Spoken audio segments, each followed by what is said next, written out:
am Poop Witch X, and I am joined today with M. Welcome, M. I'm so happy you're here. Before we get started, what are your pronouns? She, her. Okay, so Em, I am so excited to talk to you about. Oh, I forgot already. My pronouns are also she, her. What we decided we were going to talk about today is something that I think is fascinating from a neuroscience standpoint, but also it's something that is a part of who you are, and it's something that you experience. So we're going to be talking about now. It is called aphantasia, right? Aphantasia. Aphantasia. Okay, so can you tell everybody what aphantasia is? Yeah. Aphantasia, to my knowledge, to the best of my knowledge, is that you don't have a mind's eye. So, like, some people can't see their dreams. Some people can't see their day-to-day thoughts, but I can't see both. Wow. So okay, my first question, because this is such a fascinating topic and I feel like there are so many layers. So I just want to start off with, did you know all along that that was something different than other people experience? Or was that your normal until someone said, hey? I feel like it was kind of normal. And I actually found out from an artist who's a YouTuber, actually. Oh. And I was like, wait, why does that seem kind of familiar? And then so how did you figure that out from the YouTuber? Because she has it, and she said something about her having it, or like what it's like. Yeah, like what it's like or something. And then you were like, that's like me. Yeah, I heard about it and I was like, wait a minute. That sounds right. So YouTube changed your life. Yeah, so, definitely. Right? Okay, so so up until then you had just thought this is how everyone's, I don't want to say like you just thought everyone's brain worked that way. No, totally. I really did think everyone was like that. And then I talked to my siblings and my parents about it, and they were like, what are you talking about? So no one else in your family has aphantasia or aphantasia? Nobody. Okay, so when you were growing up, and I don't know about your education, but for me, we were always forced to read books, and a lot of books. Is that something that, because I feel like that's one of the biggest things for me when I think of visualizing. When you read, how do you experience that? I read in like school sometimes, but yeah, it wasn't like a big thing, I guess. But yeah, well, what is when you're reading a book? Describe how it works for you. You don't see anything? Yeah, I don't see anything. It's not like, I know what you look like because your Twitch and everything, but it's not like I can picture you in my mind. I know what you look like. I know what my mom looks like, but it's not like I can see a picture of you like I'm looking at a picture. I don't see anything. I think that is like incredible. It's really confusing. I think it's hard for me because like if I told you picture an apple, you know what an apple is. You could point at it in real life and say that's an apple, but when you're picturing the apple in your mind, there's nothing there. Yeah. I think that is such an incredible, because it's such a huge difference from when they have, as you called it so poignantly, a mind's eye. It's like when I'm reading, I'm basically like, I have a full movie playing up here. I wish. So you do wish that it was different? Okay, why do you wish? Especially for like reading, I just feel like it'd be fun to like imagine what it would look like. Right. So what, do you not enjoy reading then? Because it doesn't. I'm okay. Like with reading, I like it, but I'm just not very good at it. Yeah. I also think I'm dyslexic, so that might be an issue. But I haven't checked that.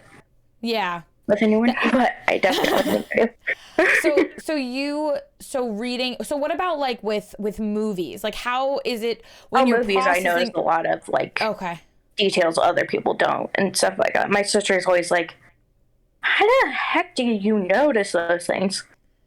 Yeah, because you're probably more perceptive to visual things because you don't have that inner the inner mind's eye to. You know what's an interesting thing too? It's like.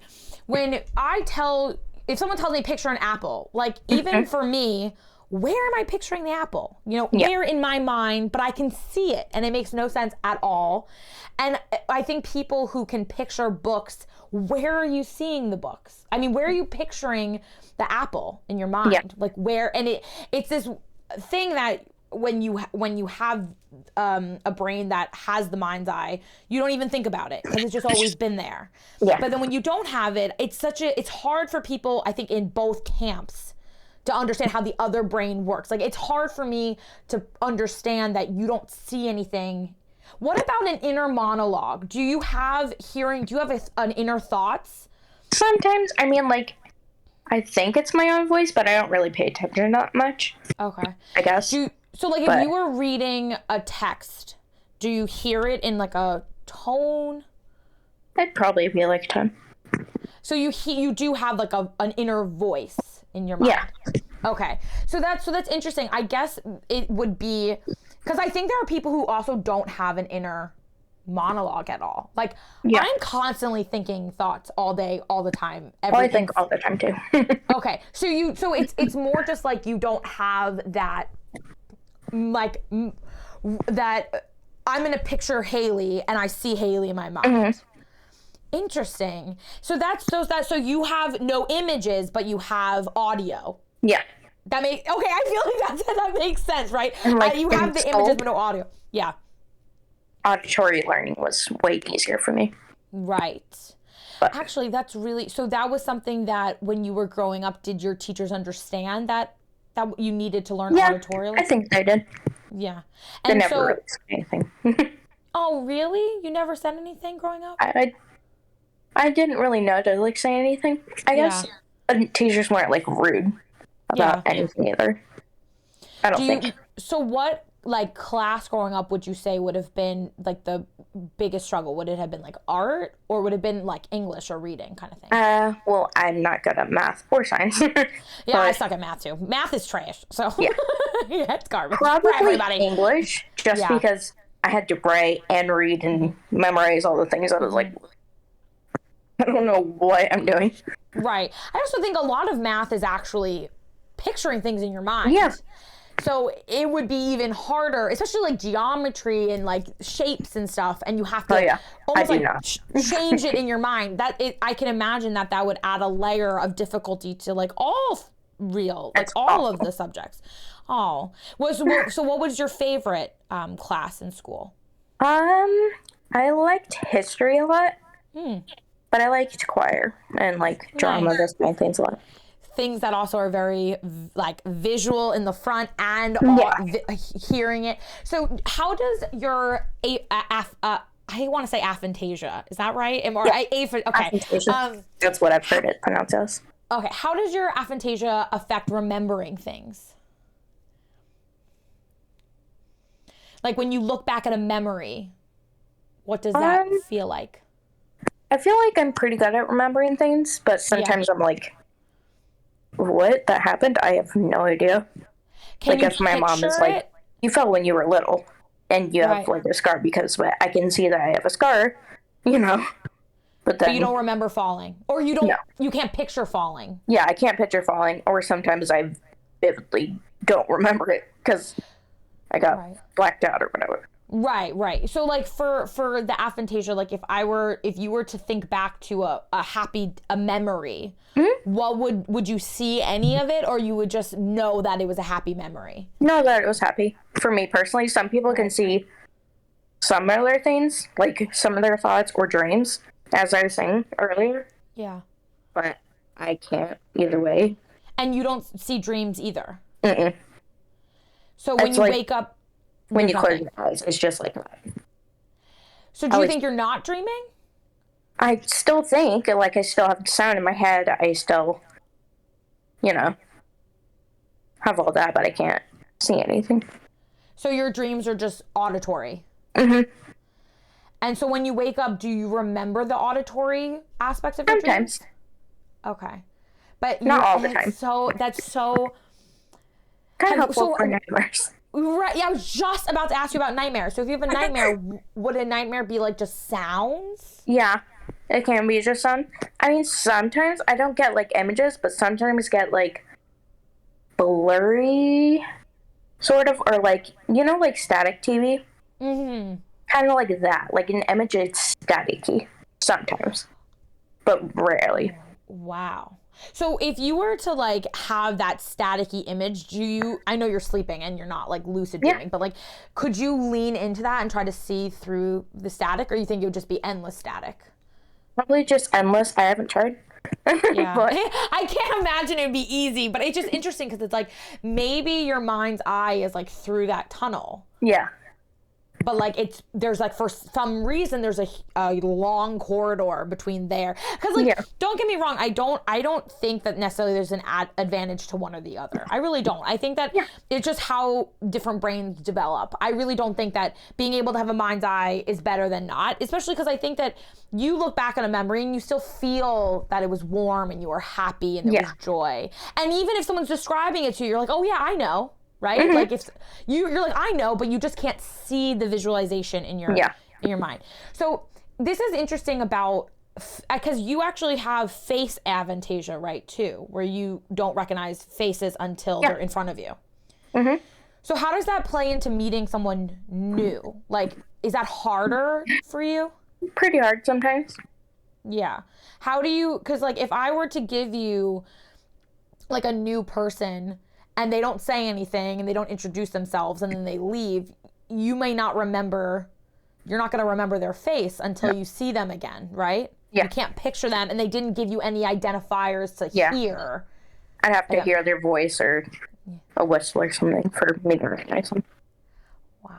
So like if let's say your mom, who's your mother, you know her pretty well, I'd say, right? Yes. So let's say your mom is standing in front of you and then you recognize her, right? Yeah. And then if she goes away and she doesn't say anything, but you still recognize her every time you see her. It's just that there's no connection in. Okay. It's never like different. I know who my mom is. Right. There are people though, I'm pretty sure that there's a specific kind of aphantasia where if let's say their mom walks out of the room, they like literally don't remember what she looks like at all. Until she comes back into the room. I don't think that would be me. Right. You feel like you recognize her always. Yeah. It's just that like you don't have an image in your brain. That's the more aggressive form that I've read about of aphantasia. It's like when you literally could not even, like, could you describe your mom to me right now? Yes, dark hair, dark hair. Kind of curly, kind of wavy, some are short, kind of different. So are you picturing her when you describe her? Or no? You just know that this is her. Okay. In a way. I mean, like, I don't have the image in my head, but I also know what she looks like. That is like so fascinating because it's like you don't have the image of her in your mind, but you know her characteristics and can describe her. Yeah. But you can't see her. Right. So there's a distinction with a specific kind of aphantasia. Like some people can't even describe what their mother looks like until their mother's in front of them. That's a more aggressive form. So you have something where it's just like so if you were reading a story, it would just be like, this is the thing that I struggle with the most. So if you're reading a story, you don't see anything, but you understand consciously everything that's happening in the story. Yeah. Pretty much, unless it's a really confusing book. Yes. What is your favorite kind of genre of books? I probably like mystery, kind of like suspenseful. Interesting. And I was wondering if it was like something. It's actually, I thought you were going to say something sort of easy to think about. Like I thought you were going to say something that it's more easy. And it sort of is interesting that mysteries in a way are like A plus B gets you to C. That makes a lot, because fantasies I could imagine would be more challenging when there's creatures. Very. So because you can't picture what the writer is trying to convey to you, right? Unless someone specifically says like blue feathers or whatever. And I can but you still can't see it. Blue is, yeah. But I can like, sort of picture. Right. So it's like if you're reading a story about a monster that's like never existed before, there's no frame of reference to even like Google, like obviously a dragon, you can find dragon online, right? But let's say it's like a crazy made up monster that no one's ever heard of. There's no frame of reference for you to even like attempt to visualize it, right? Yeah. Wow. Yeah, fantasy I can imagine would be the hardest of all of the, if you don't have that mind's eyes, because for me, I read a lot of fantasy novels, smut, but that's fine. And I do, and I think so much of that is about these fantastical worlds that are super complicated. I mean, they're like, sometimes I'm like rereading them because I'm like, wait, what? So I can imagine if you don't have that mind's eye, it'd be really challenging. I mean, they're so fun to read, but there's sometimes where I'm like, I have no idea what that would even story look like. Right.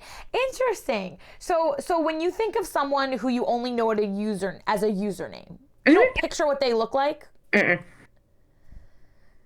Okay, can I ask a more personal question? Yeah. Okay, so if you were dating somebody and you've never met in person, okay, so you're just like talking online or whatever, like you don't picture what they would look like? I mean, I kind of like in my head think like, oh, they might be dark haired or whatever if they don't describe them. But you can't picture like an image, like you can't put a composite of like what they look like and picture them in your head. Oh, I think you froze. Wait, yeah. Em, are you with us? Oh no. No, I don't get anything. Oh, there you go. Wait, you're moving. I see you moving. So you don't picture anything. So if you see a username, you don't picture that person. Yeah. If you're going on a date with somebody, you can't picture what they look like. Yeah. That is so fascinating. It's weird. So like if you're with a significant other, you can't picture them in your mind if you're away from them for a long time. Which, that's the most frustrating part about it. Yeah. Like, if you're homesick, you can't picture your mom in your mind. Yeah. Or so if you have a crush on someone, you can't imagine them. But you know you like them. And you know you like them, but you can't, like, daydream. So, that's actually a really good question. Can you daydream? I'm assuming. I mean, I think thoughts. Obviously, that's what thinking. So you hear but your daydreaming is your mind is wandering through, usually like shuffling through images. And you don't daydream like that. No. You daydream like hearing sound. Can I ask another question that you may not have an answer to? If you or anyone with aphantasia, no, you're fine. If anyone with aphantasia who has it like you have it were to go blind, how would that affect that? I have no idea, honestly. So my thing, because you seem like you rely heavily on visual, like in front of your face, and auditory, right? Yeah.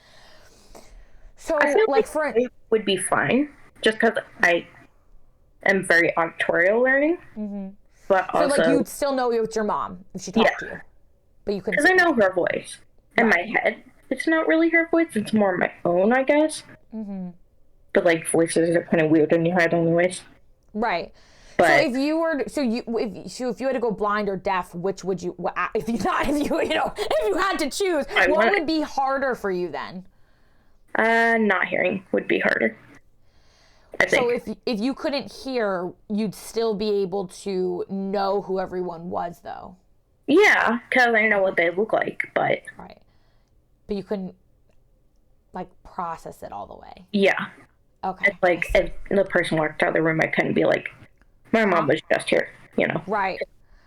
Is there a range for this condition, like other conditions? I think there is. Yeah. Not that I know of, but I'm pretty sure that there's not only, I'm pretty sure that not only is there not a range like from severity, but more of like how different people with different kinds of aphantasia, how they all process differently. Because I do know that there are extremely severe like facial recognition. Of, like, different kinds, I guess. Yes, there's a lot of different kinds. And there's ones that, like, with the facial recognition, like, they literally cannot tell you who their mom is until their mom starts talking. Like, they have no facial recognition at all. I don't think I'd be able to do it. I'd be probably afraid to talk to me. Do you prefer audiobooks? Honestly, I don't read that much in general. I'm just not very good at it. But I probably would prefer audiobooks, but I haven't really tried them. Yeah. I feel like audiobooks, because you thrive with auditory learning, would be, and also if you do have dyslexia, that would make it even easier, right? Because you're hearing all that. Yeah. But the primary sort of like processing for you is information comes in, it like you can process the information. It's just that there's no image within your mind. Yeah. I think that's the biggest thing about when people have different ways to process. That's why certain students thrive in different conditions. Yeah. Because I don't even think aphantasia was even really discussed up until the last, like, 10 years. Yeah. And I can imagine that this would make it much harder to learn. It probably would. Yeah. At least for me, it is. Yeah. Depending on... What would you say is, like, the biggest thing for you that differentiates the way you think?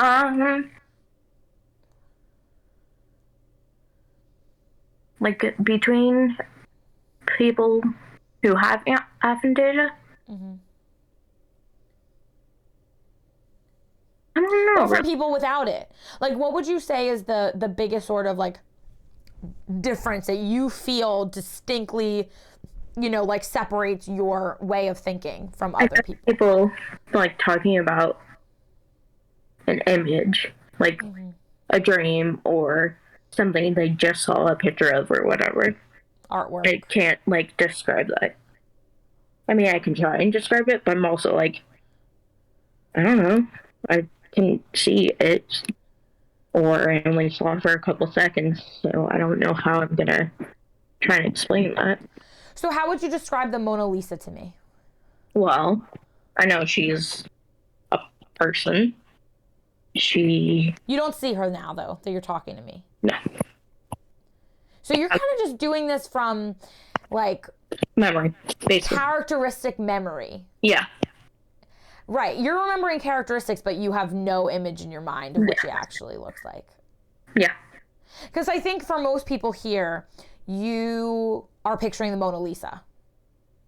And I can picture it. If you told me, put the Mona Lisa in space and have her in a tutu and spin her around, not a problem. I can see it immediately. You want me to punch my fist through the Mona Lisa? Done. But if I were to tell you, put the Mona Lisa in space in a tutu and punch your fist through it, you're like, nothing is happening in there. What? It's like, you know what I'm saying, but you can't even imagine that. Yeah.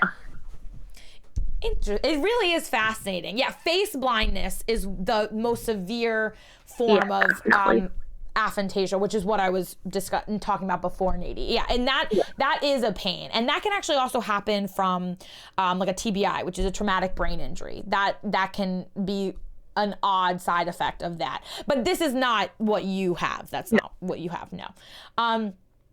If they went blind, it most likely wouldn't be completely dark blindness. I would imagine why. Converse, what do you mean? I think that the thing is when, you have somebody whose mind is sort of like, and I don't even know, because I don't even know how many people have aphantasia. How many, is there a number? I don't even know. I didn't Google it. I should have Googled it. How many people have aphantasia? I'm just curious, because I wonder if it's like, oh, wow, I thought this would be a lot more. I don't know. It's very rare. I thought, it says, based on their surveys, Dr. Zeman and his colleagues estimate that 2.6% of people have hyper aphantasia.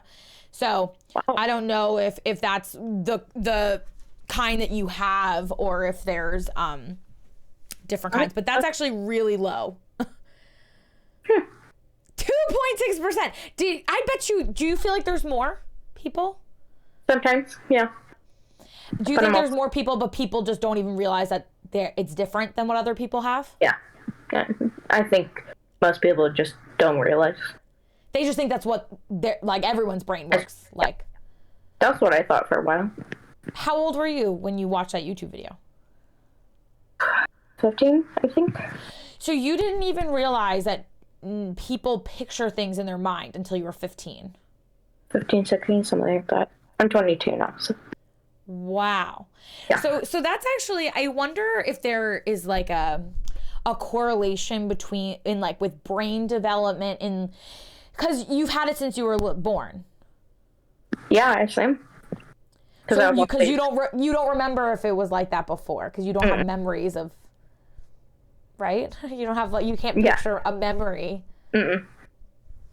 Never. I can't just be like, I wore tutu in 2nd grade. Unless I see a picture. I can't just be like, no, it was picture day and I decided to wear a pink tutu. So can you picture what you look like when you were young? Yeah, because I've seen baby pictures or like toddler pictures. But so you recognize oh, that's me as a 4-year-old, but you can't picture it. Mm-hmm. Interesting. So that's 1 to 3% is extremely. Can people see what others are telling them to imagine? That was a question nobody asked. It's nobody said. Can people see what others are telling? So can you imagine Mona Lisa in space spinning? I mean, I sort of can imagine it. I just can't see the picture. Right. You get. But I know you understand what I'm saying. Right. And I know what Mona Lisa looks like, and I know what pictures of space look like. But you can't see it in your head. Yeah. Yeah. It's hard. I think the thing that makes it challenging is that, I not only have an internal monologue that I hear constantly, but I whip through pictures in my mind all day, all the time. Yeah. And it actually feels like your mind can become very crowded. Do you feel like you don't have that same sort of your brain is exhaustingly crowded because you don't have that flipping of images? I guess. Yeah. I haven't really thought about that much, but. So, you would feel it. Yeah. Probably would. Because I think when you have a very loud and constant inner monologue, which it doesn't sound like you have. It sounds like you have one, but it's not constant. I mean, I think a lot, but not that I know of constant. There's no image that comes with your thoughts, no. Though. Okay. It's just words. So I think that's actually probably the thing is that with me at least, I have constant words and then I'm flipping through images all the time. So what happens if you lose your keys? I'd probably be doomed. No. So that's something that I was thinking about when we were getting ready is all the times I picture, where was the last place I put this? Yeah. And I can think I literally file through my mind. Yeah. So, I can think of where I put things, but I can't just be I see them on the counter of my table. Right. So how would you just walk around until you see them? Yeah. Or ask someone, be like, do you have any idea where my phone is or whatever? Do you feel like you misplace things more often? Yeah. I could imagine that when you have somebody who has aphantasia, you are not forgetting, but you don't have that recall of the imagery of the memory. So you're totally reliant on is it backtracking your steps? Kind of? Or is it just looking around until you find it? Kind of both. Okay. I feel like it's more backtracking your steps, but I guess both. What if you're lost and you're looking for a house? You have to wait till you see it, right? Yeah. I'm sorry. I have a neuroscience degree, so this is so fascinating to me because I've never gone to talk one-on-one with somebody who has aphantasia, and so it really is something that is incredible, to your mind works so differently from mine and from many other people's that I'm sorry if I'm asking you so many questions, but it really, I mean, okay. That's what you said. You said, ask me anything you want. I'm like, I'm going to ask you all night. Like, but it really is interesting that if I tell you, oh, my house is, I'd give you my street address. Mm-hmm. You put it into your GPS, you'll find it. But if you're just walking around, no GPS, and you have to find that brown house, you just have to walk until you find it. Also, I'm not good with directions. I'm very direction impressed. Right. So what would you say, is there any benefits to this sort of like no mind's eye kind of thing, other than you don't have scary nightmares? I mean, that's great. Yeah. I feel like just not remembering anything bad, like memories or nightmares, I mean, you remember it because trauma and whatever, but it's not like you can be like, oh, I fell in blood a lot when I was 2 or whatever, and you can't just see that, but you remembered because you have a scar or whatever, and you remember the story or whatever. And the emotions behind that moment. Yeah, and your emotions, but you can't just be like, I was at my grandparents', I was in this place, and it was this date, blah, blah, blah. You know what's interesting? And like, just a trigger warning for anybody, but people with PTSD, I wonder if there's anyone who has PTSD who has aphantasia and how that plays into a trauma response, because so much of a trauma response is something triggers it, and then all of a sudden you have a flooding of memories. Yeah. Images. I feel like flash. A lot of people who would have something like that would. You think so? It just seems like it would be a thing. Right. Or at least it would be really helpful. Probably. Well, I was just going to say, it would be really helpful in some ways. And I wonder if, and I know that this is not a case for you, but I wonder if the way the brain blunts out traumatic memories on purpose, it unconsciously does that. I mean, your brain does that naturally. You will forget traumatic episodes. And that's why triggers exist, right? Because all of a sudden So what's interesting is I wonder if that blunting that happens, if like sort of we could take a little piece of how your brain works and deposit it into somebody who has PTSD and can somehow make the brain, like, I'm sorry, this is going very Frankenstein, but like can like reprogram the brain to like not be able to recall the images behind that. It would be really fascinating and like hopefully helpful. I'm not trying to be all like, I'm gonna dig inside your brains, but like it would be really interesting, because I do think that like the images behind trauma is so debilitating sometimes. Yeah. You know?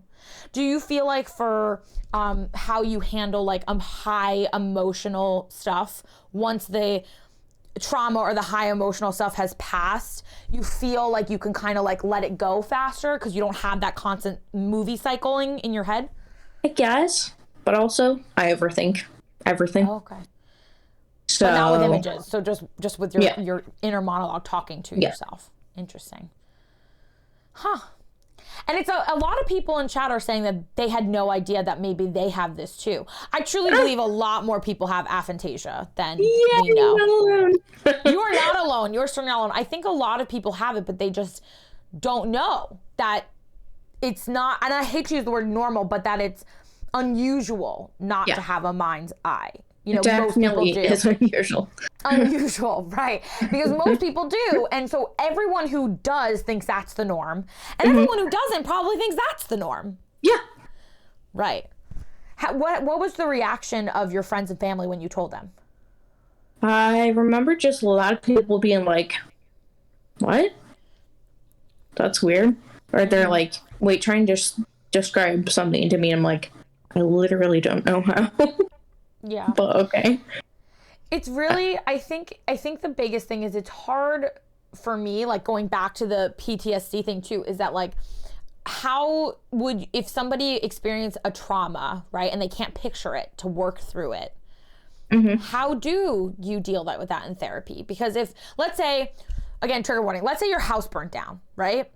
and you have the images of your house burning down in your head. You can see it, and you can kind of like work through for your house. Oh, we lost you. She was like, no house burning down. Hi, you're back. It's okay. So if, you know, I don't know if you heard me, but like, let's say you're picturing your house burning down, and I can see it and I can picture it. Like if you and I were to go to therapy, they might even have me walk through the day. Yeah. What did I do that morning? You know, what was I wearing? Who did I talk to? And work through that day.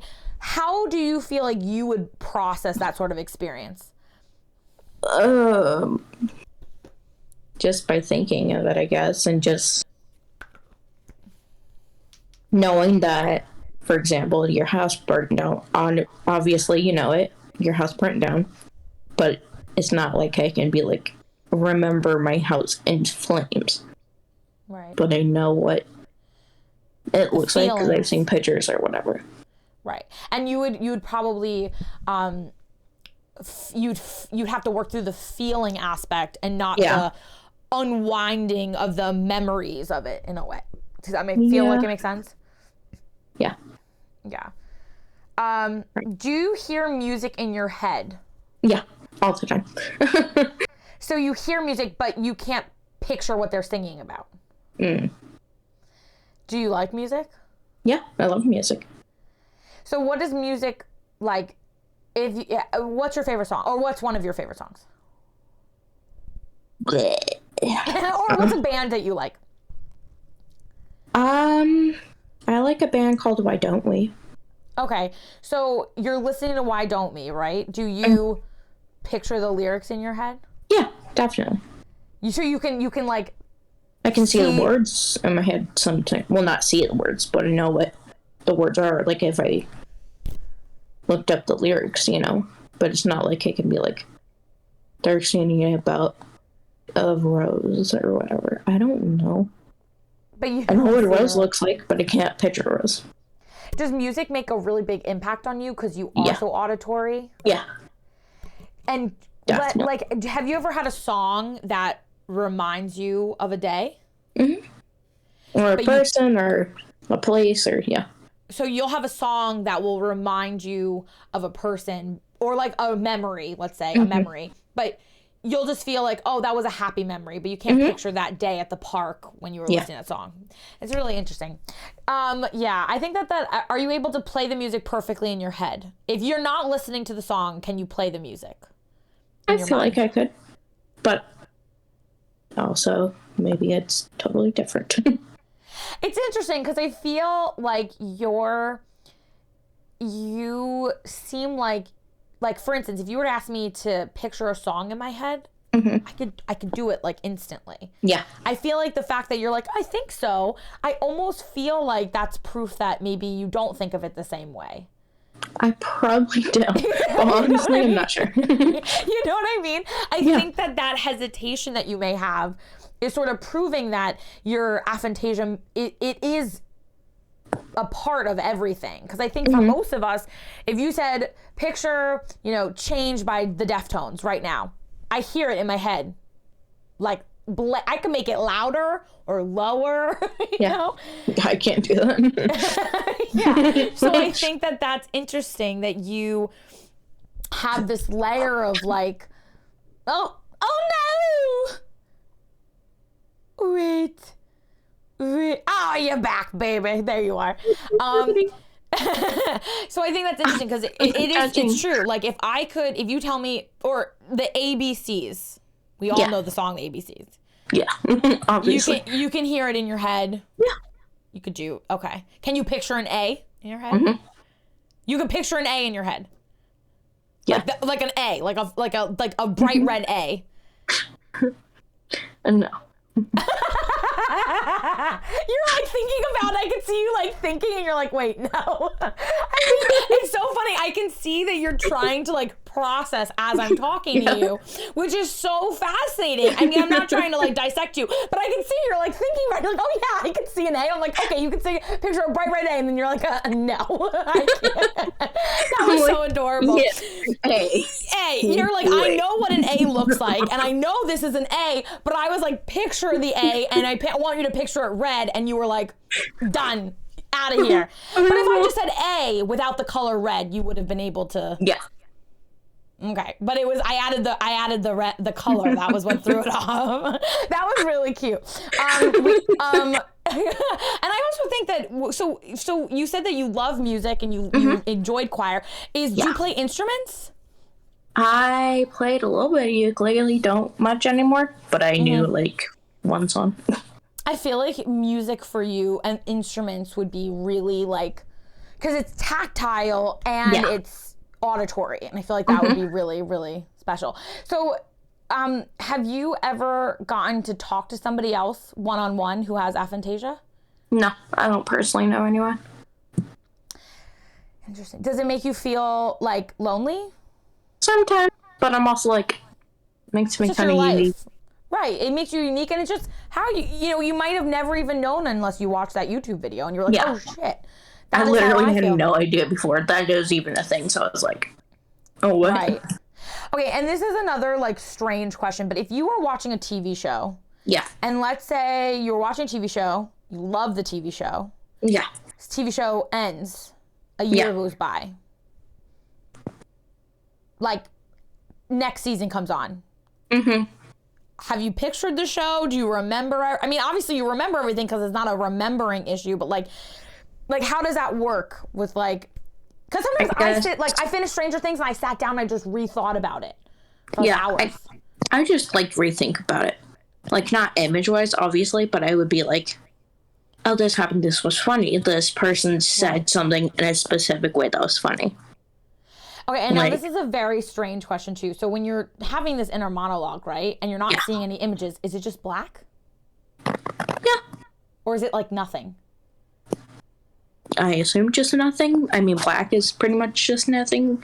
Yeah, at least to me. But. Yeah, like somebody who I watched this video on YouTube. It was a documentary about a man who was born blind, and his eyeballs did not function at all. Your eyes went like. Let me explain. I have a point to this, and he explained it like. If you close one eye, right? You close one eye. That eye that's closed and you have the other one open sees nothing. Yeah. It's not black. When you close your eyes, that's when you see black. He said it's like, it's not that he's blind, but he's not like he's seeing black. He sees nothing, almost like looking out of your elbow. And that flabbergasted my brain. He's like, because it's not that you're seeing black, you're seeing nothing. Like, try to picture looking outside your elbow. Your elbow's not seeing anything, right? And it blew my mind. And I was like, what? Yeah, that confuses me even trying to think about that. Right. So that's what I was trying to understand. Like, because in my mind, like, I'm always seeing something. So I was trying to get a sense of, like, you're just hearing voices, not voices, but, you're hearing your inner monologue, and you're not seeing anything. You're hallucinating, right. You're not seeing anything. Actually, technically, people with the mind's eye are just constantly hallucinating. When I'm reading books, I'm looking at dead pieces of tree, and I'm hallucinating. God. I mean, it's true. If you think about it, when you are reading, if you have a mind's eye, you are just literally hallucinating the whole time. I mean, you're picturing what someone's writing, but you are hallucinating. So I was trying to, it is really terrifying. But what I'm trying to ask is, like, do you see nothing, or is it just you see nothing? Nothing. So if you close your eyes, it just there's nothing in there. Like, you're not seeing anything.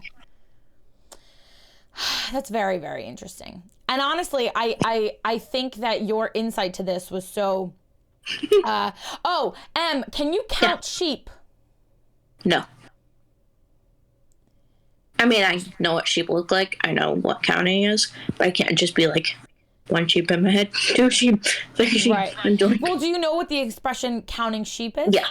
Okay. So you know why it's a figure of speech? Because people use it to go to sleep, like to count sheep jumping sometimes. So you can't picture, like, sheep jumping over a fence and fall asleep to that. So on a night that you have trouble sleeping, is it because your thoughts are too loud, or you're having too many of them? Yeah, probably. It's either because I'm overthinking, they're way too loud, or I'm distracted by something, I guess. But yeah. I'm seeing Poop Coven, so many people are saying that they feel like they have this. I'm just letting you know, you're definitely not alone. I mean, I think that people should explore this a lot and try. I mean, it's really interesting. Yeah. And how, since you've learned when you were 15 and now you're 22, has any part of how you thought or learned or did anything, has anything changed? I feel like after I learned it, it was harder in school to be like, oh yeah, so I really can't visualize things. So like English and those kind of things, I was like, I'm screwed. Right. But you liked history because it was like facts and dates and concrete. And honestly, most of history, none of us want to picture because it's really sad and horrible. Nobody wants to look at it. Nobody. So that's actually really interesting that was, you liked choir and music and then you liked history, which is very like factual. Without really any wiggle room, right? My dad loves history too, but he can see things. He can see things. Though. Yes. So interesting. I don't know if I got it from him or what, but... Yeah. Wait, your dad can't or can? He can. Oh, okay. You know what's interesting? I wonder if something happens like developmentally, but your brain, and again, not trying to be creepy, if you dissected your brain and mind, they'd look identical. Like there's no part of a human brain that's where the mind's eye is. There's no, like, you have all these different lobes and cortexes. You have the prefrontal cortex, the occipital lobe. You have all these areas, and none of them are responsible for conducting the mind's eye. Yeah. There's not a way. It's not like you're, like, some people are missing, like, a hypothalamus, and some people aren't. Like, you have the same goods that I have. But yet... I have, and nobody knows where it is. Like if someone says picture an apple, I can picture an apple. You tell me what you want the apple to be purple, floating in a field with horse fairies running around. It's right there. I can see it instantly. But where am I seeing it? That is in and of itself fascinating. And the fact that you don't have that where are you seeing it? Because I don't know where the fuck I'm seeing it either, Em. I don't know where it is. But I see it. So it's I think both sides of the coin are really interesting, and it's something that neuroscience doesn't focus on. They really don't, because it's your brain functions beautifully for you, and mine functions, pretty mushy sometimes, but functions beautifully for other people. So it really is interesting. It really hasn't been studied that much, and I think it's incredible. I think you're incredible too. Nice. Okay, so because if you can believe it, we are almost at an hour. I do my rapid question. I know. I do my rapid question speed dating portion. So what's your favorite food? Oh, gosh. And you're not picturing it. We know that. Probably pasta. Pasta? What kind of pasta? Macaroni. Macaroni? Like macaroni and cheese or just macaroni? Macaroni and cheese, just plain macaroni. You like the elbows? Me too. Baby elbows are my favorite. Yeah. Baby shells and baby elbows. Oh, I eat baby shells really weird. I take the baby shell and I like put it on my baby tongue. I love baby shells. Okay, what's your favorite color? Purple. Purple. What color? What shade of purple? Probably like blue. All the way. Oh, I see it. Like a... Oh, there. The candle thing.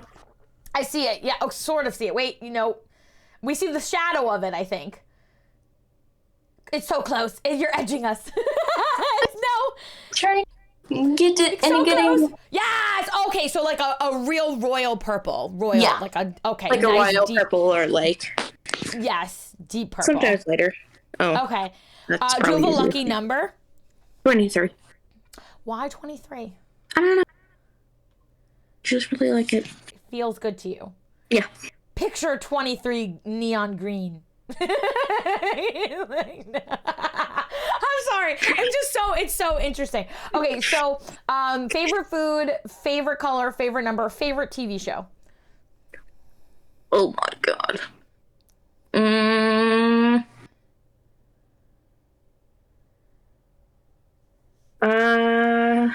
I'm watching Nancy Drew, which is a CW show based off the books. It's really good. You really do like mysteries. It's very interesting. But I wonder if that's like a common thing with aphantasia. Maybe. And you like cartoons? What's your favorite cartoon? Oh God, I don't know. You might know it probably, but Gravity Falls probably. I don't know it. Gravity Falls, Regular Show, Adventure Time. Okay. Anything why do you like cartoons? I don't know. I think it's just fun imagining. Yeah. Yeah. And seeing how people can make a story into something fantastical. Yeah. Cool, interesting. And harder in a way to imagine if you had to rely on it. Yeah. Because like cartoons take away, you don't even have to have an imagination when it comes to cartoons because like so also side note, I know we're coming up on the hour, but when you were growing up and you had to imagine, like play games and imagine, because when we talked about imagining, that was such a part of my childhood. I imagined having a classroom and being a teacher. I'd imagine like, was that different for you? I feel like it was. I mean, I don't remember a lot of my childhood in general. Yeah. But I probably was like imagining all the time. I mean, like I imagined with words, obviously, because I can't see images, but. Right. Yeah, I mean, like, after I saw a movie, I could be like, this character could continue on doing this thing, but I don't know what that would still look like. Right. I guess. Right. Okay, so favorite movie? Probably Princess Bride. Ooh, well, randomly. Princess Bride. No, that's not random at all. Princess Bride is like sensational. Are you kidding me? Princess Bride and Parent Trap. Marriage. Which one? Parent Trap. The one Lindsay Lohan. Yes. Lohan. Yeah. Those are amazing. Both of them. And by the way, it took me like until I was an adult to realize Lindsay Lohan was not a twin. I was like, that is two children. Yeah. She's so talented. Yeah. It's sad what happened, but like she's so talented. That was crazy. Like her acting chops back then. She was a kid. Oh yeah. That was incredible. She was like 11 or 12 or something. It was to play two different characters and then also have to imitate two characters playing different characters. Well, facial differences like right. Like so she had to pretend to be both characters and then badly pretend to be the other character when they swapped. That was hard. That's hard. God, I'd be so confused. I'd be like, yo, I give up. Yeah, and also I guess Nomad brought up a really interesting point, like spatial awareness, shape rotation skill set. Does that play a factor? Like when you parallel park, picturing how much space you have. I don't drive, but okay. Do you not drive for any particular reason, or just because it's like? Just because I'm a little nervous, but in general, directing and prom mainly. Okay. But I just feel like I won't be that good. Yeah, like can you visualize like any aspect of a visual? So I guess the answer is just no. Like you can't picture that physical location of like a 3D cube spinning in your head. Yeah. Right. Okay, that's interesting. Okay, and then last question is, do you have any like life mantra or something that you live by and is important to you? Well, good question. Always be kind, do your best. Felt like I had something good. Those are both great. Be kind and do your best is amazing. And I hope I think that those are great mantras to live by. Definitely. I want to say thank you so much for opening up and also working through all the tech stuff and for opening up and sharing this part of you. I'm also very tech. Oh my God, me too. Oh my God. Oh my God, Discord is trash. But like you are amazing and I'm so grateful, Em, that you opened up to us and shared this aspect of yourself with us. And I know you know, you are so kind. You're so sweet. And thank you for talking to us about your amazing brain. Thank you so much. It's fascinating. Thank you. The time flew. Jesus. Thank you so much, Em. I'm so grateful. Yeah, you're welcome. Thank you. All right, I'm Poop with Jex. This was Em, and this was our episode of Coven Conversations, and we'll see you next time. Bye. What? Oop. Okay.